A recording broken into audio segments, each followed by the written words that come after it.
Pinagbabaklas ng Quezon City LGU ang posters ng ilang political aspirants na nakasabit sa mga kawad ng kuryente. Bawal kasi sa lungsod ang paglalagay ng campaign material sa mga poste ng kuryente at pampublikong pasilidad. May ulat on the spot si Alan Gatus ng Super Radio DZBB. Alan? Connie, ipinagpatuloy ng Quezon City Public Order and Safety o QCDPOS ang offline baklas operation sa ilang lugar sa lungsod.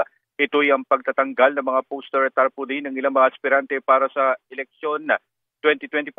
Partikular na inikutan ngayong araw ng mga tauhan ng QCDPOS ay ang kahaba ng Corregidor Street, Bago Bantay, Quezon City. Dito tumambad sa mga miyembro ng QCDPOS ang mga poster ng mga aspirante sa lokal na posisyon na nakasabit sa kable ng kuryente. Lahat ng kanilang madaanan ay pinagtatanggal at dadalhin ng mga ito sa Manila Seedling Bank.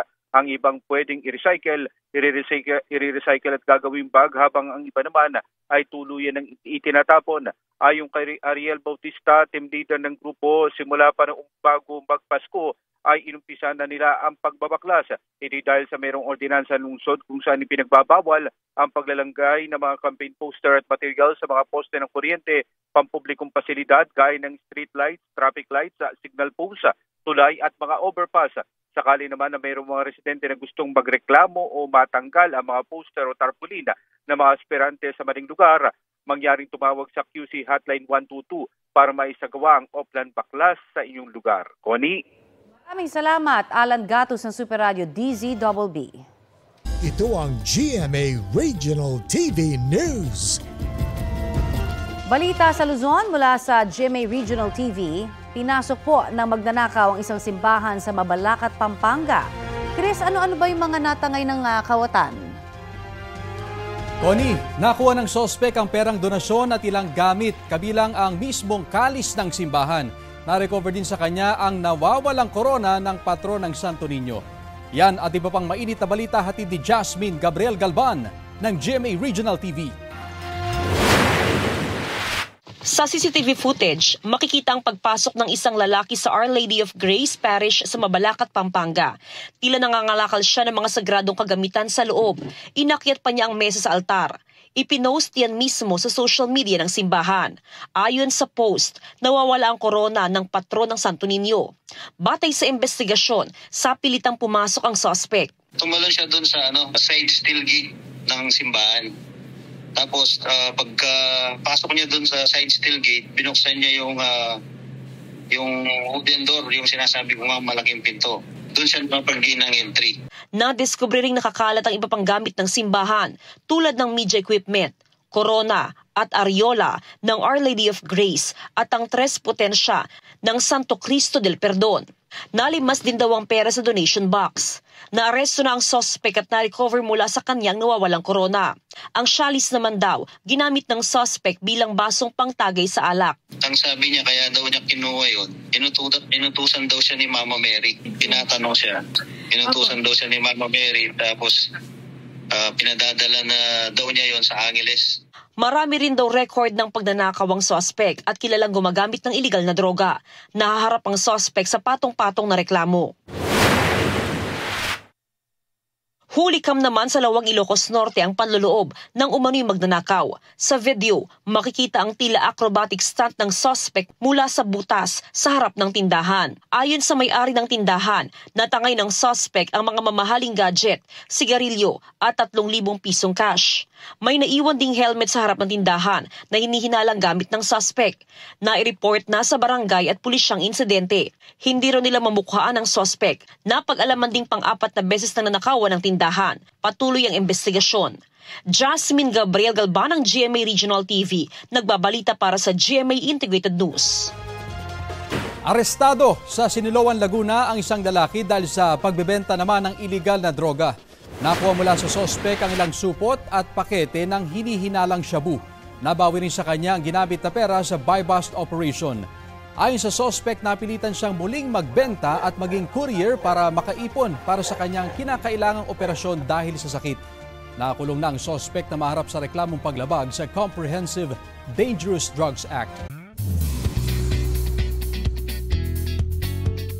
Mas marami at mas malaking laban. Yan ang dapat abangan sa dambuhalang comeback sa GMA Prime ng adventure serye na Lolong Bayani ng Bayan.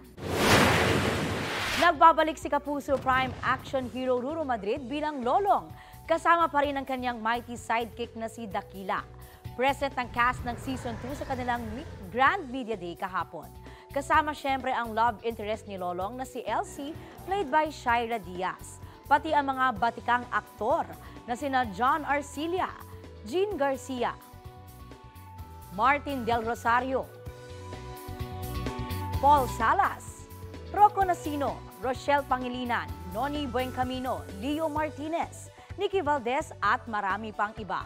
All out din ang support ng Kapuso bosses gaya nina GMA Public Affairs Vice President Arlene Carnay at GMA Public Affairs Assistant Vice President Noel Cuanang.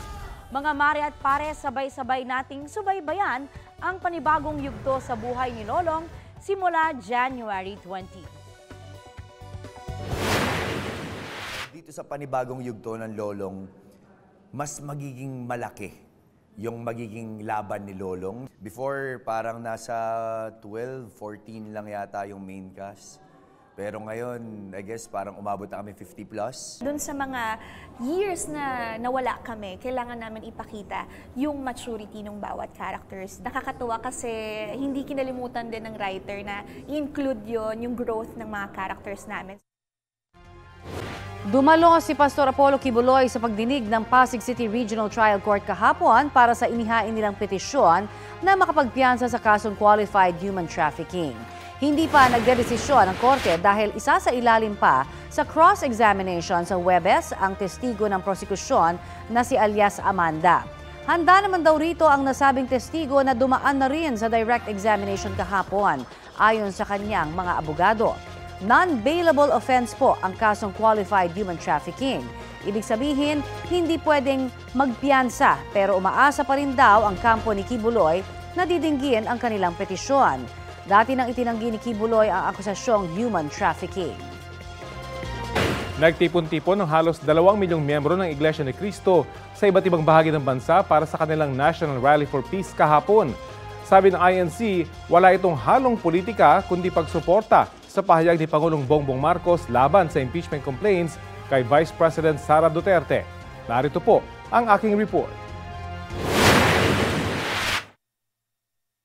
Halos wala ng maaninag na lupa sa dami ng mga miyembro ng Iglesia ni Cristo na nagtipon-tipon sa Quirino Grandstand. Bit-bit nila mga tarpaulin at placard na nananawagan ng pagkakaisa at kapayapaan.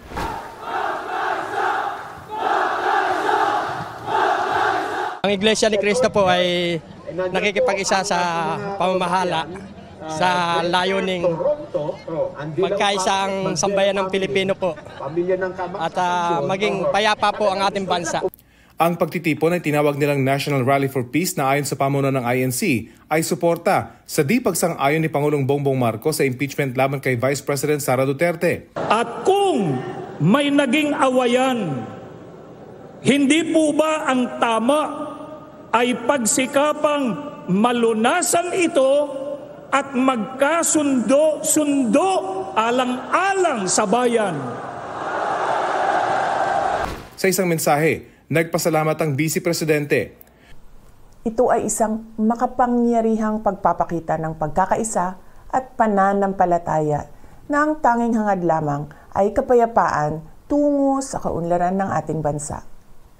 Nagpapasalamat ako sa ating mga kapatid sa Iglesia ni Cristo sa inyong patuloy na pagsisikap na maghatid ng pagkakaunawaan at pagkakaisa sa ating mga kababayan.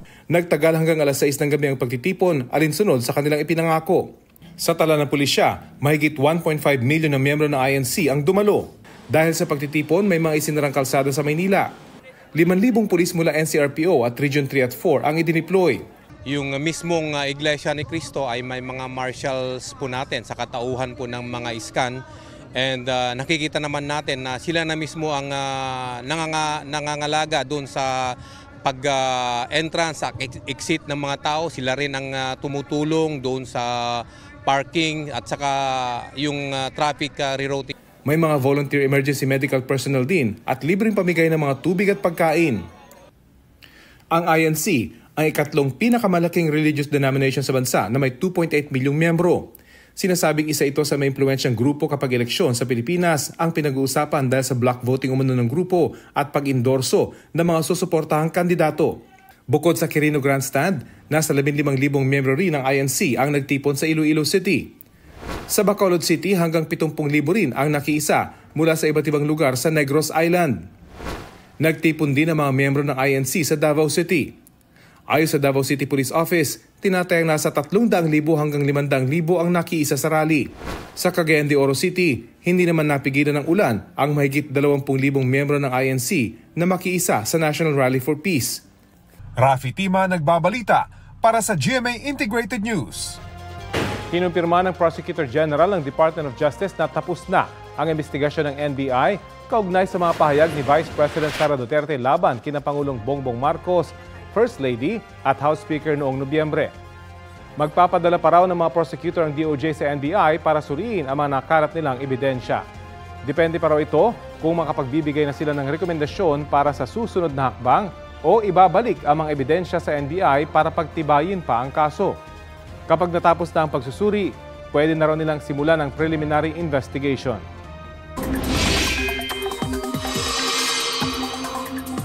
Mga kapuso, ramdam nyo na bang lumalamig ang panahon, lalo na sa madaling araw? Dahil yan po sa amihan na ayon sa Pag-asa ay may mas lalamig pa sa mga susunod na araw. Balitang hatid ni Nico Wahe. Suspect, mga nilalamig kahit tapos na ang Pasko. Mga taga Northern Luzon yan na ine-enjoy ang malamig na temperatura pagpasok ng bagong taon. At ang talagang suspect na nagdadala ng malamig na simoy ng hangin, Northeast Monsoon o hanging amihan na medyo na late ng araw ayon sa Pag-asa. Yung mga past years po natin, usually malamig po natin panahon last week ng December or early January po natin. So nga lang po, nagkaroon po tayo ng sunod-sunod na bagyo. Kung maaalala po natin, nag-umpisa po ito kay Christine hanggang sa naging sa huli po si Pipito. Kaya po sa term po natin, nausog po yung Northeast Monsoon po season po natin. Kaya ngayon pa lang po tayo nakakaranas ng malamig na panahon. Ayon sa Pag-asa, 13 degrees Celsius ang pinakamalamig na temperaturang naitala nila sa bandang Benguet nito lang January 7. Sa Baguio City, 13.8 degrees Celsius naman ang pinakamalamig na temperaturang naitala ngayong January. At ayon sa Pag-asa, lalamig pa yan lalo sa mga susunod na araw dahil mas lalakas ang bugso ng hanging amihan.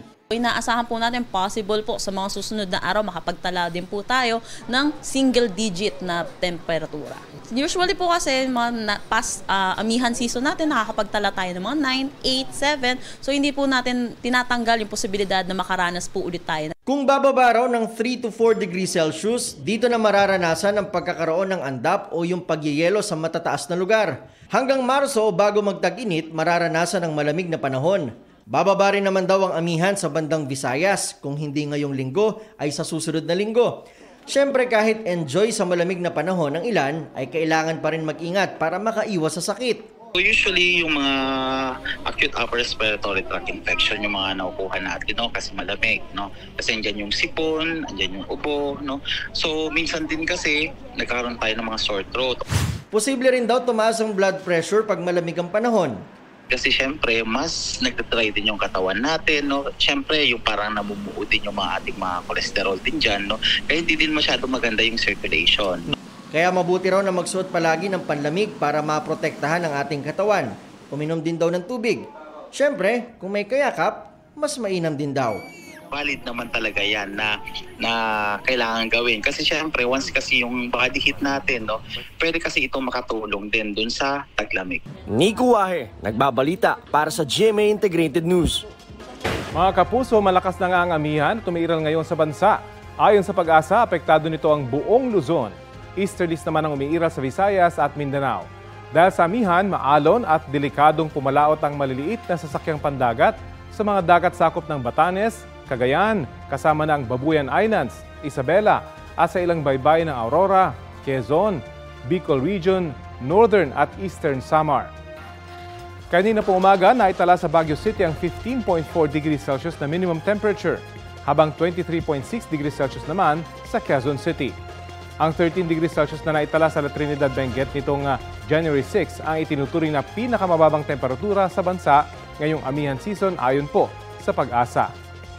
22 degrees Celsius naman dito sa Metro Manila, kaya ilabas po ang mga panangga sa lamig tulad ng jacket, kumot o makapal na damit para iwas po tayo sa sakit.